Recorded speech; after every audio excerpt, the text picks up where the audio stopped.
So I'll go really quick. I don't have too much battery left on this, but I can try to get it off pretty quick. I just want to talk about the sacral chakra a little bit, learning how to energize it and use it correctly, I guess, if you want to call it correctly. What I mean is the sacral chakra really is like the place where your physical life force energy is really intensified and directed. And most people who are in society nowadays direct a lot of their conscious energy towards the looking for things, the searching, and the like searching for love, or searching for expression, or searching for some sort of a way to express the energy that they're experiencing. So this is why the sacral is creative energy, life force energy, but also sexual energy. Think about the energy that's used in sex is also the energy that's used to produce consciousness, meaning like to bring consciousness into this realm. So it has a very creative energy to it. So if you can learn how to direct your energies and use the sacral chakra's energies, then you can start to experience much higher levels of physical life force energy in your life, and then it'll be a lot easier for you to be able to just do everything that you need to do in life, because those sacral energies are what makes doing things easy.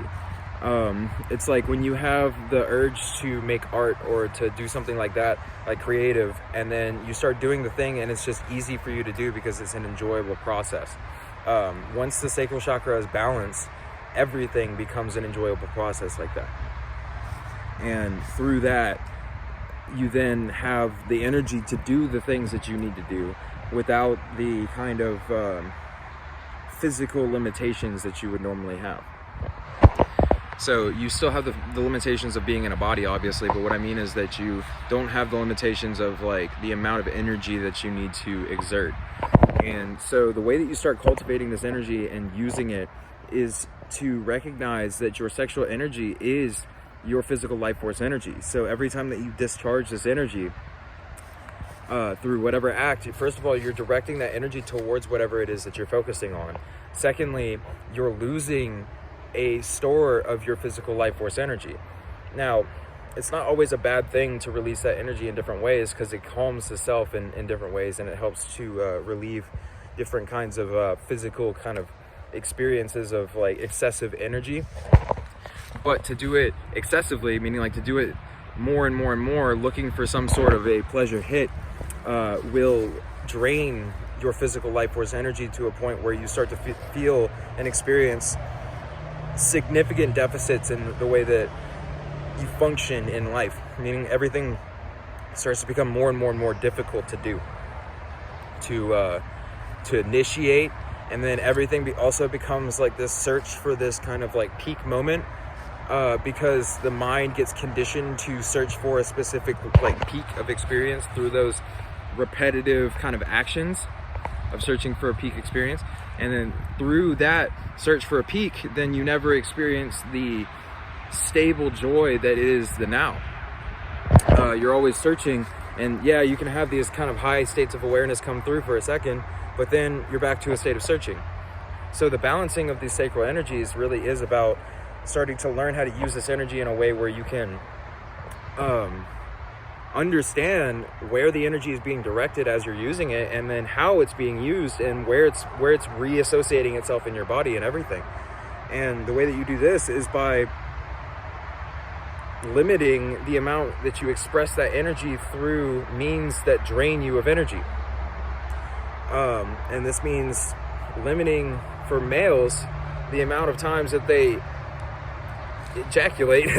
And then also for females, it's understanding that they're receiving energies from all of the places that they're putting their attention to, and especially from relationships in a sexual manner.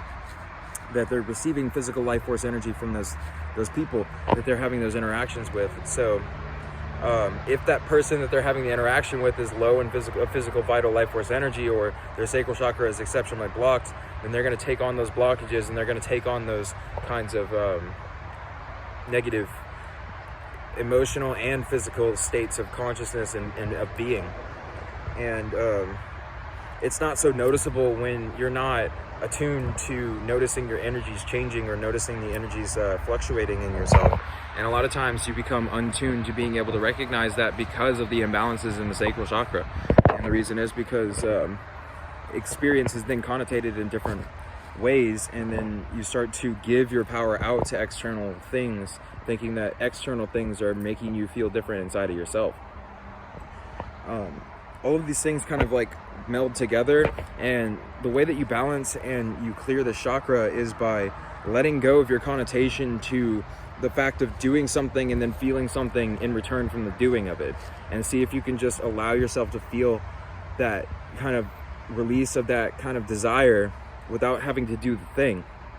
And the more that you can allow that energy of that release of the desire, the release of the kind of like urge, the more that you'll experience the peace that comes from the release of that without having to actually do anything to release the energy.